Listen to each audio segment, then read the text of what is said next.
Hello. Is that Mr. Kangai? Compliment of the season. Same to you, thanks. Who's speaking? Hey, it's your long lost friend. Who is that? Mawere.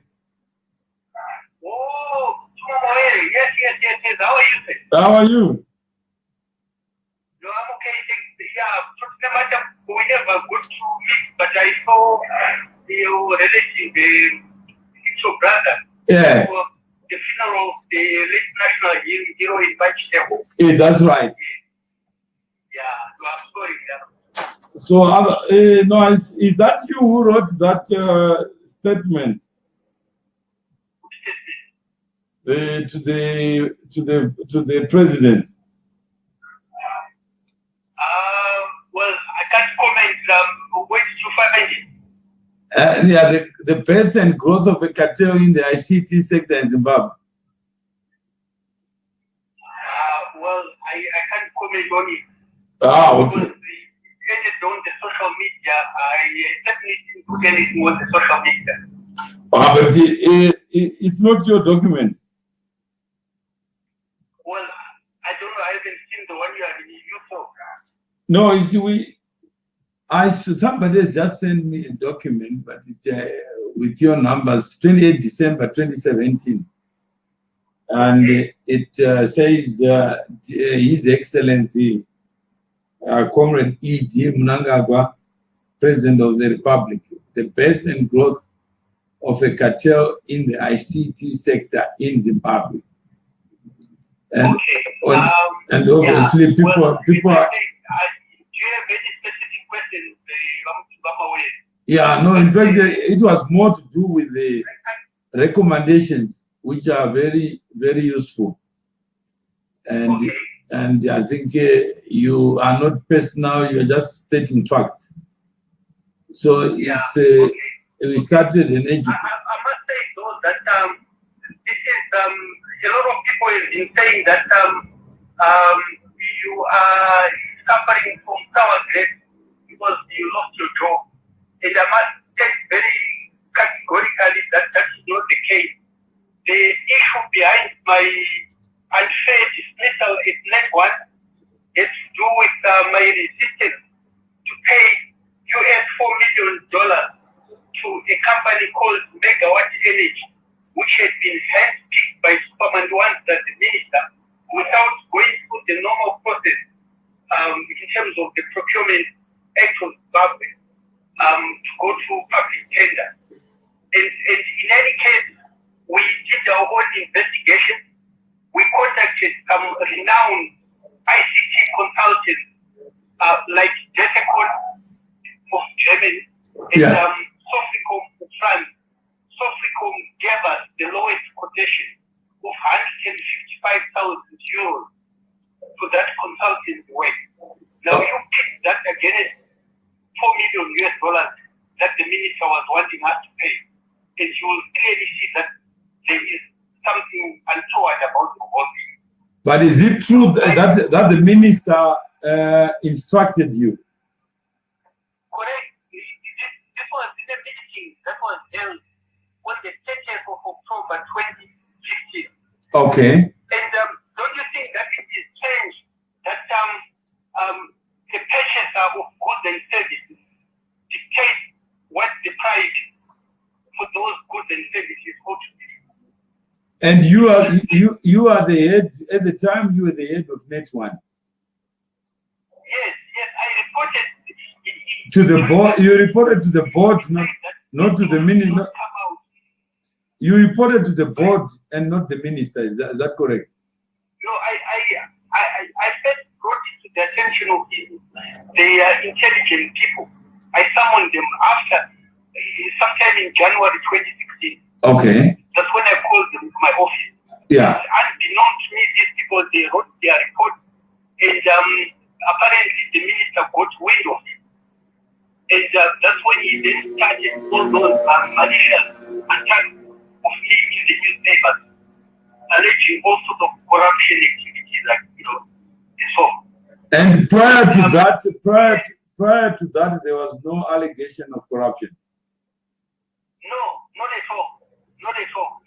Okay, and your relationship. In any case, you see, the thing is, he went on to do a forensic audit.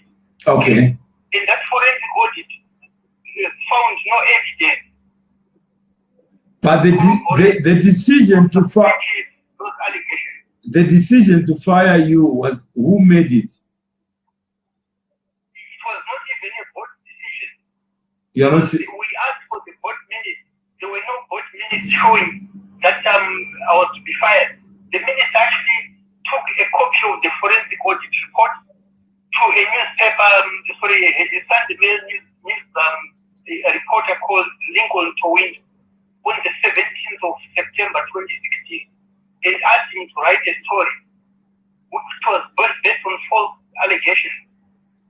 Okay, so you are saying that there was a board of directors at the material time. How many directors, non-executives, were involved? There were, okay, there were supposed to be 7 directors. 7 directors. Okay, and the minister comes to the meeting. I mean, he speaks to you directly without the board. No. When the instruction, we were called to a meeting. And when you say we, who was we?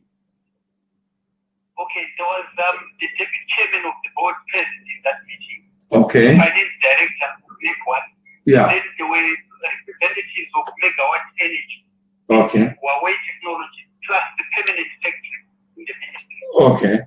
We were called to a meeting on the 30th of October. Okay. And that's when the minister directed that that one pays 1 million, because this company claims to have come up with a saving of $1 million on the project. Okay. That was being implemented by Huawei Technologies of China. Yeah. So they came up with a claim that they found a saving of $1 million.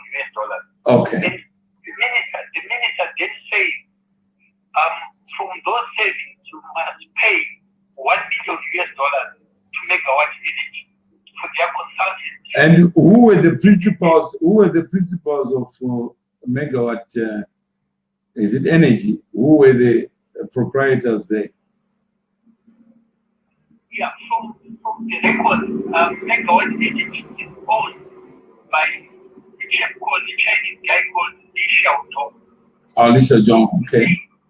Yeah, L-I, Z capital X-I-A-O-D-O-N-G. Okay. And then had he been in touch with you prior to the minister? No. He's never been. That was my first time to see him. You had never seen him at all? No.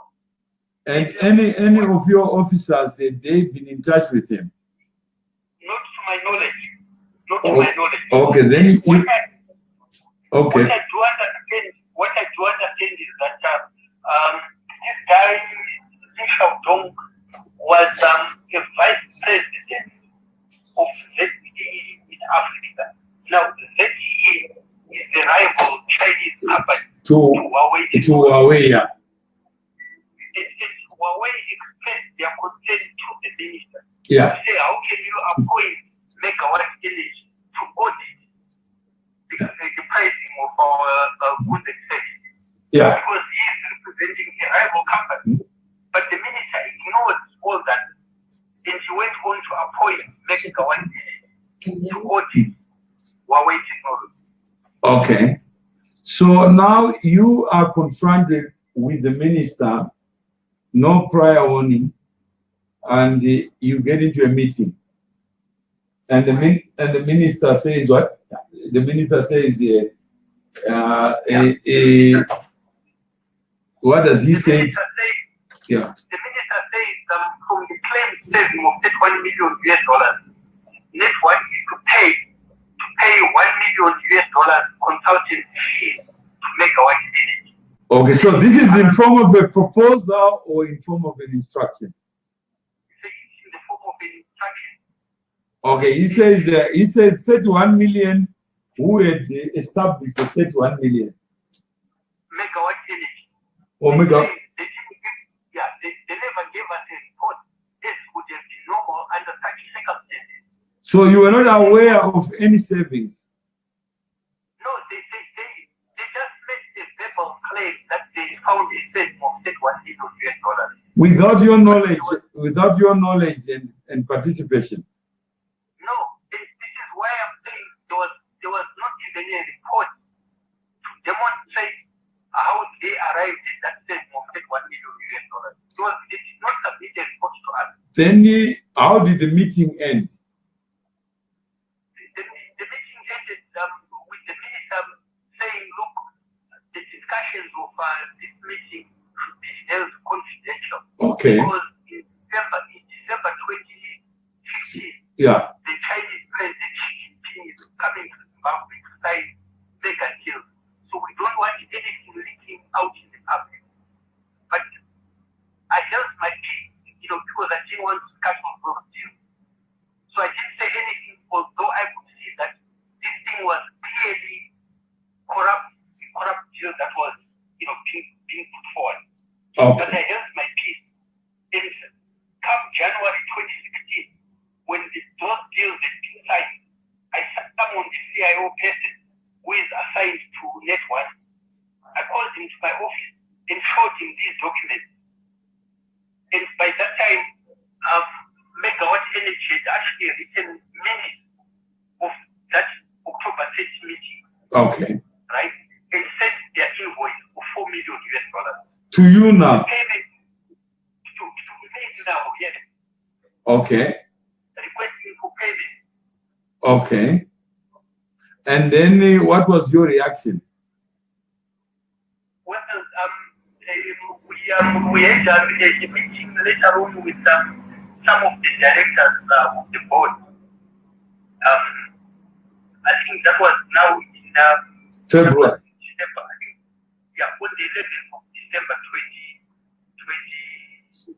16. 2015. No, 11th of December 2015. Okay.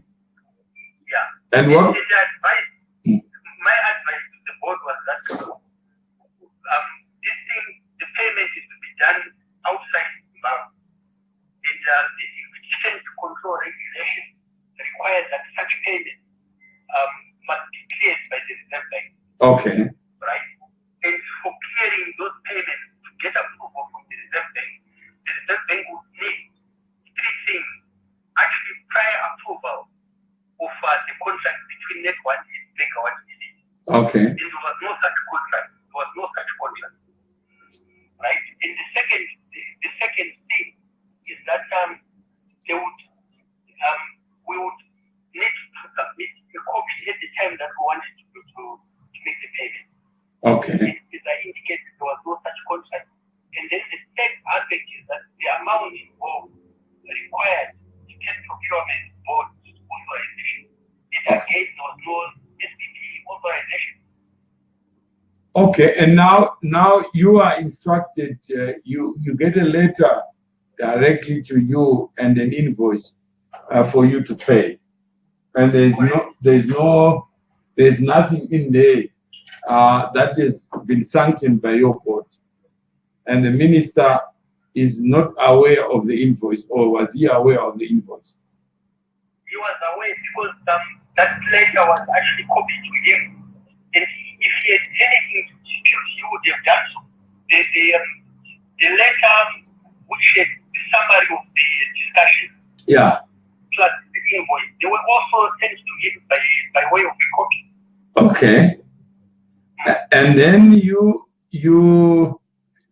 then what you decide? No, I need all the preconditions to be met. They would need a paperwork relating to the contractual side. Then from there, you would need also the scope of work. Yeah. Then what happened sometime in February, because we had not made that payment. Yeah. And on the 3rd of February 2016, megawatt energy made a follow-up to their payment. And we're now making, they actually wrote that letter to the minister complaining that Net1 was not made that payment. And secondly, that Net1 was demanding certain things like the report of their consultants' work. Yeah. Right. So they were now reporting Net1 to the minister. Yeah. Particularly Net1 management. Mm-hmm. And I think all these things brought a lot of anger on the minister, which culminated in that article that came out in the Herald on the 12th of February 2020, entitled Channel Called Net1 Video, which article made a lot of false allegations against me. Yeah. And this is what eventually led to the forensic audit being carried out in Net1. Yeah. Okay, so now you have a number for, and so that one was money ever paid or not? Well, I don't know. I mean, after you left, so I don't know what. So that one, but when you left, the money had not been paid.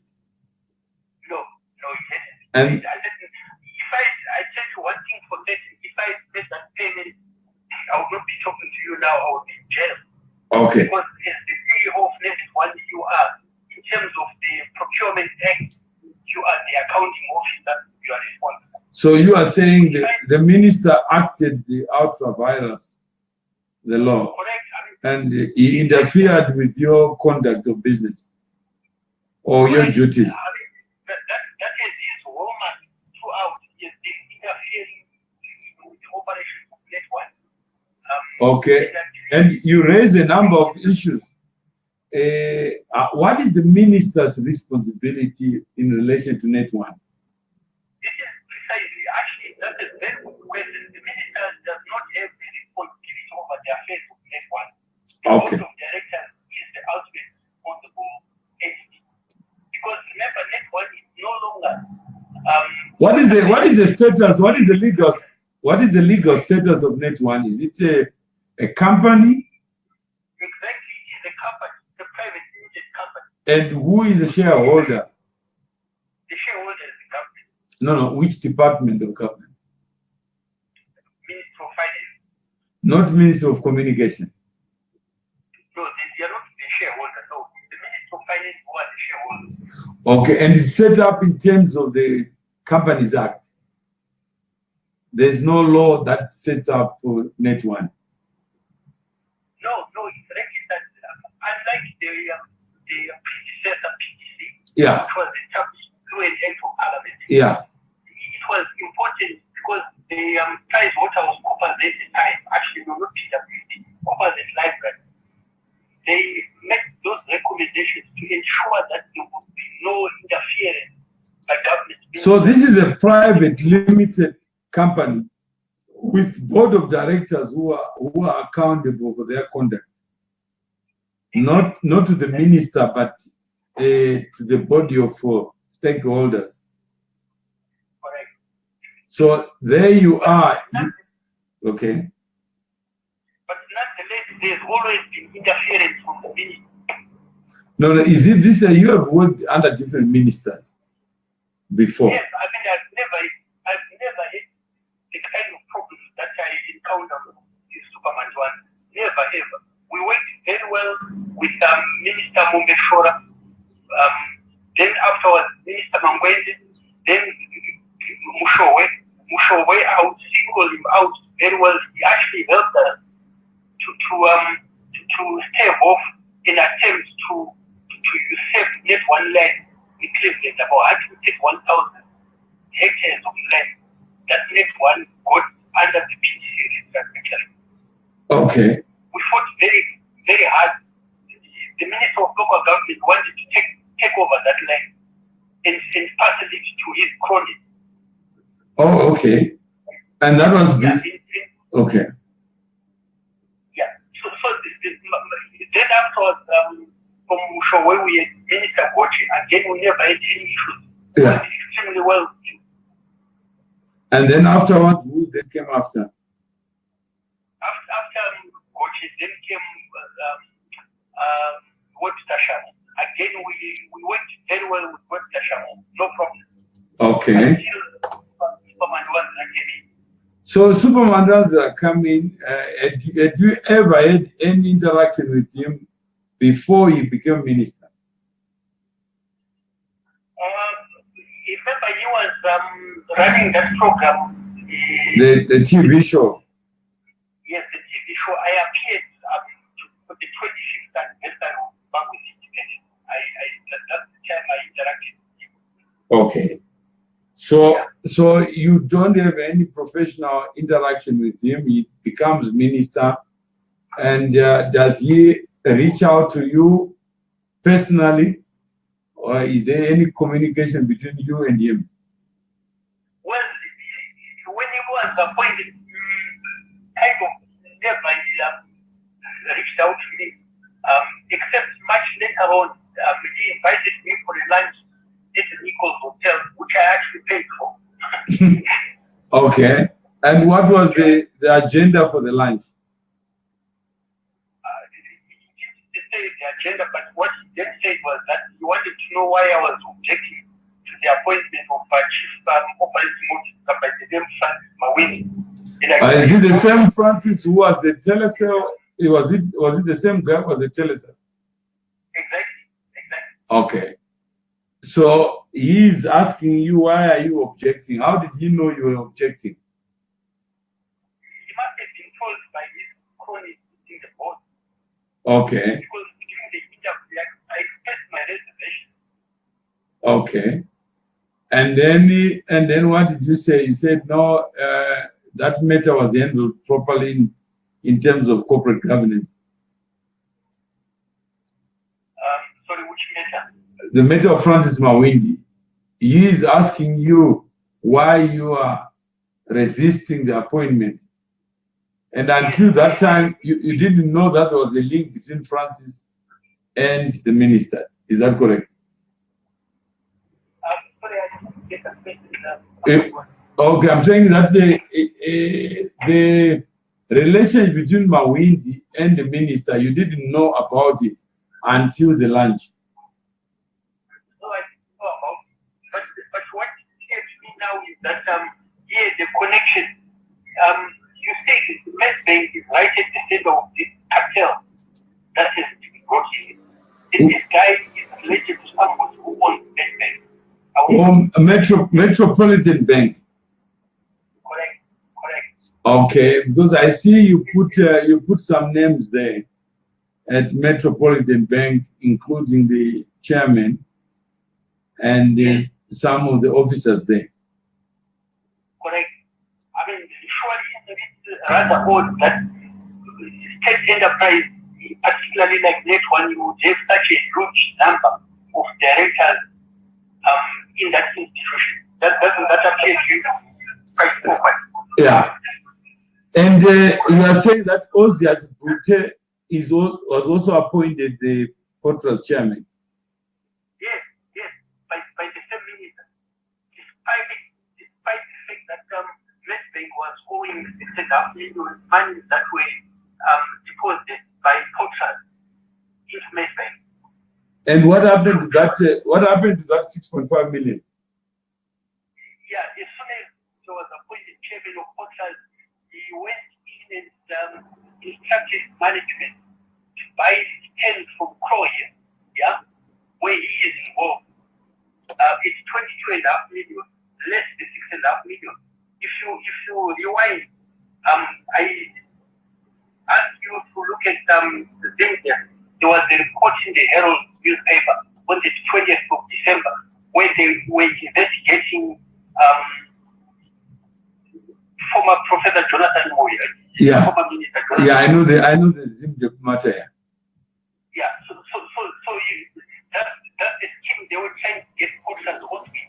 No, so you are saying that a piece of land was then used as a set-off plus an additional tax. Yeah, well, I don't know whether that was eventually done, but that was the intention. While you were there, investigation will come out. Oh, but while you were there, there was this proposal presented to you. Yeah, no. This is the Portsmouth, not Net1. Net1 is all debt with Portsmouth, where we had, in fact, been coerced into opening an account with Nedbank. And we did so. No, I'm saying is you were coerced by who? Who coerced you? But you are saying that it was not your voluntary decision to open an account with Nedbank. No, it wasn't. But somebody influenced you to do that. Correct. And when we then tried to withdraw the money later on, we were unable to. Okay. I then had to take legal action to recover that money. And I was suddenly called to the minister's supervisor. By that time, she was now the minister. I was called to his office without being given any prior warning. And I find there's obvious and obvious we should presently say to me, as a bank we're having major problems, but we've made arrangements with other parastatals that we owe money to pay them off by period for 3 years, except this parastatal pointing at me. Okay, then you also point to the issue of Telecel, that 10 million of the 40 million that was paid for the shares in Telecel Zimbabwe was from the USF fund. Correct. Is that true and fact? It's fact. Okay. Money was paid by Portugal from the USF fund. Fact. It's fact. Yes. Okay. And then right now, who owns Telecel? Well, I don't know the details, but what I know is 50% of Telecel is being bought by government. So there's a company called Zanet, is it? Yes, it's not a 100% government-owned company. Or Zanet? Yes. Okay. Then you also make a recommendation that the board of Net1 must be dissolved. As okay. That recommendation. Okay. Then you also say Net1 key management must be sent on forced leave. Correct. Pending the outcome, and you single out Brian Mtandiro, Yes. Subusisi Ndlovu, Darlington Gutu, Ulakwashe Nyashana. Correct. Then you also say there must be a commission of inquiry into the operations of Net1. It's not the first time that I have called for a commission of inquiry. Way back 2016, soon after I was taken on forced leave, I did comprehensive document to the former president on the 9th of May, and I advocated for a commission of inquiry to look into those letters. But nothing was done about it, not even an acknowledgement. I sent that document to the president's office, and President Mugabe, on the 9th of May, and I delivered a copy to the former CIO Director General. Right? And you never had a response on that? None whatsoever. But even prior to that, I sent another document to the Chief Secretary, to the Office of the President and Cabinet, on the 21st of April. And then you raised an issue of the acquisition of Telecel, that using USF funds is illegal and a violation of the PTC Act. Is that correct? Correct. The Act was established purely for enabling development of postal and telecommunication services, like rural areas where in the underserved areas. Yes, underserved areas. Okay, then you also say the abuse of USF funds. You state as fact that the funds were used to purchase vehicles for the minister and loans being advanced to bodies like Zipper. Yes, this was reported before by the Auditor General. I'm saying is under your tenure, are you familiar with this fact of cars being? This is Potras. I'm saying you as a key player in the industry, because I presume Net1 was a contributor to the USF fund. Correct. So you would have an interest in making sure that the funds are used for the purpose for which they're intended. Precisely. So you are saying, as a stakeholder, you were concerned that the funds taken from operators were being used in the manner in which you are alleging. Correct. Okay. Being abused.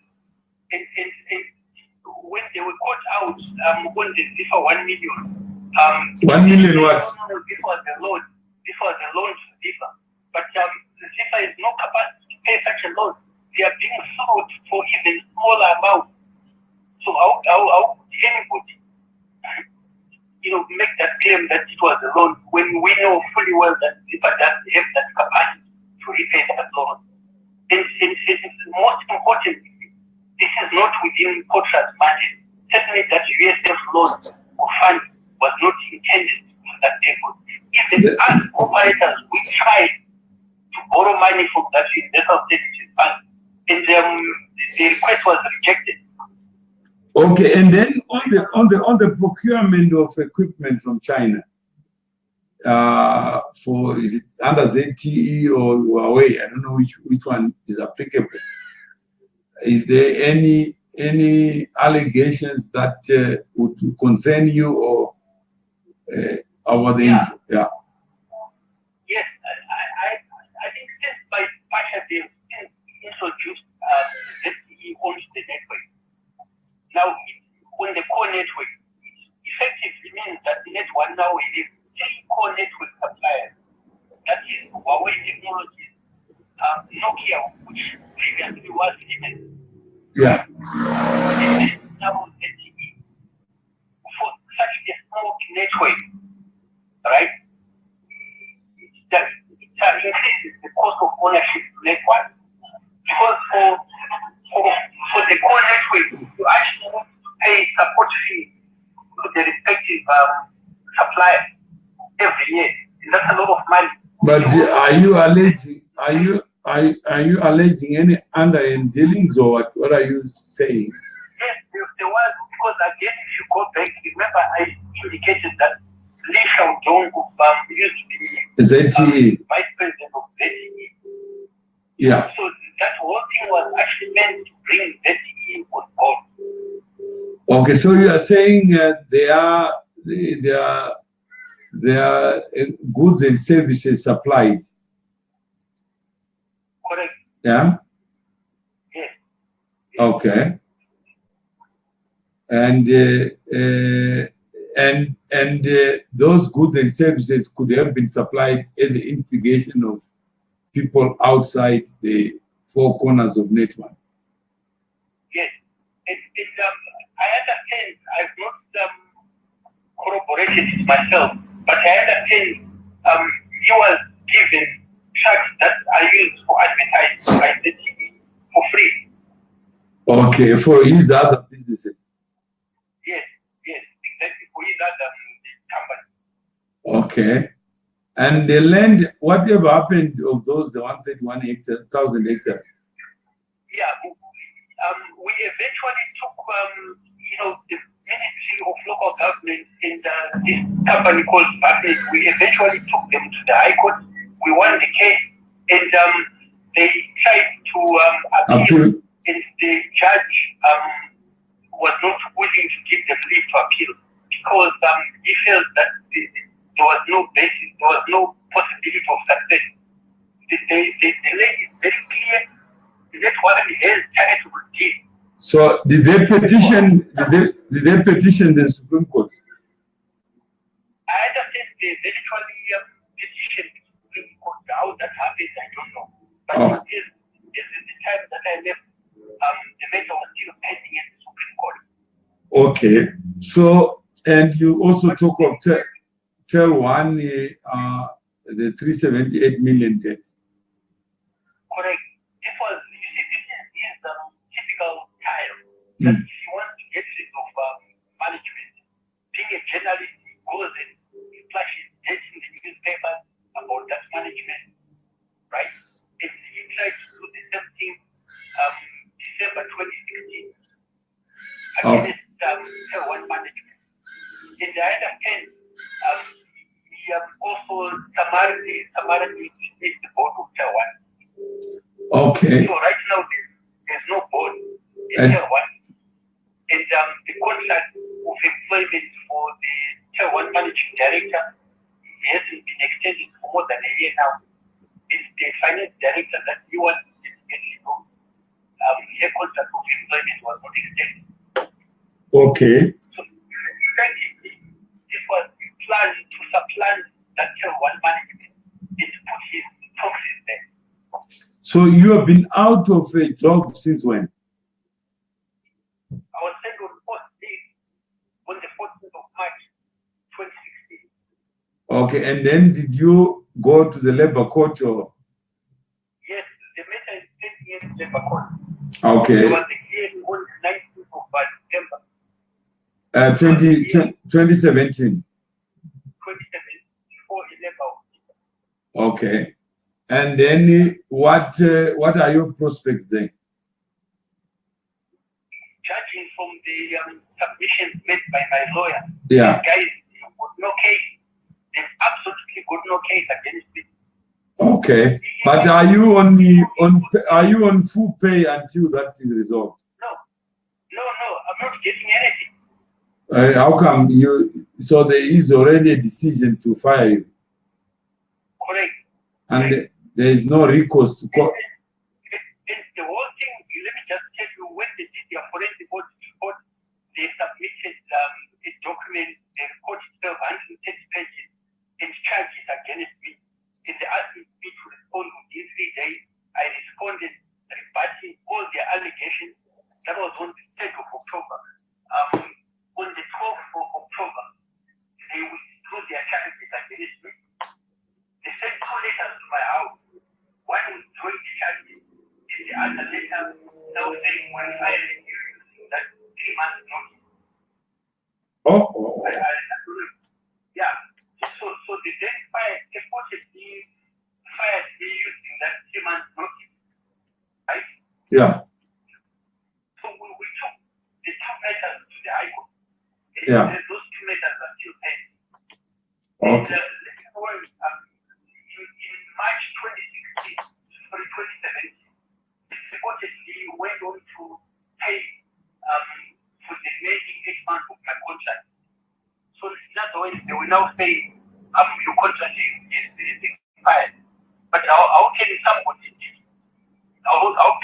die on the occasion? Yeah, no, it's unthinkable. So on the labor side, you have been had and you have spent 2 years no income in nothing. Correct. So that's a big one. So how are you surviving? By the grace of God. So I think this may be resolved soon. And who opened the case with Zach? Who opened the case? Zimbabwe Anti-Corruption Commission. Those guys, the reports were submitted to them way back in 2016. Okay, because I see the prosecutor general seems to be giving life to the case. Yes, I went and submitted my document, my dossier to the prosecutor general. That was early December 2017.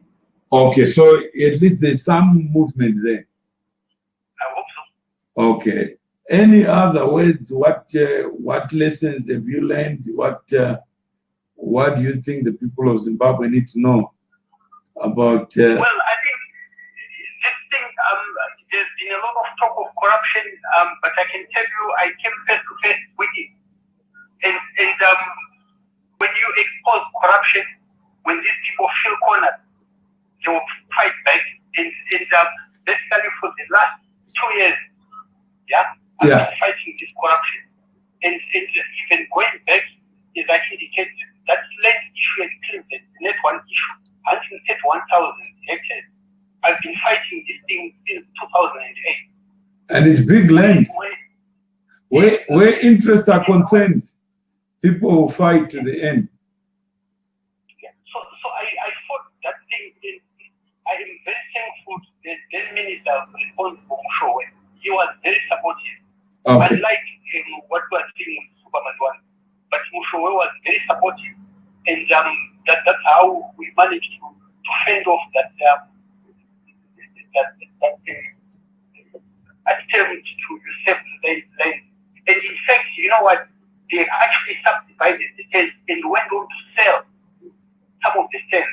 Okay. And this is what prompted me to take legal action. Because people having paid $60,000 for the title, they now couldn't get the title deed. And when they saw that the matter had been raised to the police, they now tried to, the Minister of Local Government was now trying to claim ownership of that network line. Okay, I think that's very, very, very useful. And obviously, this show is what the future I want. And thanks for sharing your insights and what you have been exposed to. And finally, when you look at the new government, are you hopeful that the little steps that have been taken now are in the right direction? Yes, I am very hopeful that His Excellency indicated that he's committed to fighting corruption, and I've tried to do my best to highlight areas where action needed to be taken. I was a little bit disappointed when I saw Super being reappointed. Okay. Notwithstanding the fact that I submitted dossiers of his corrupt activity, and still nothing was being done about it. So I'm hopeful that the new government under this new dispensation will do something about it. I also try to get the guys I'll try to get the guys at Teleso to give their own account of what has taken place, because I suspect also all is not well with the Empowerment Corporation. Yeah, I'm sure things are not well. I mean, the company is lost significant market share, yeah, and the revenues are plummeting. That's right. So I think if we get that, and obviously when people talk of corruption, they don't have faces to it.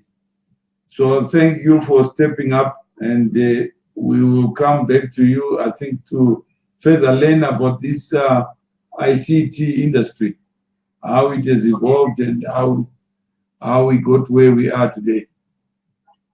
Okay, thanks a lot. Thank you.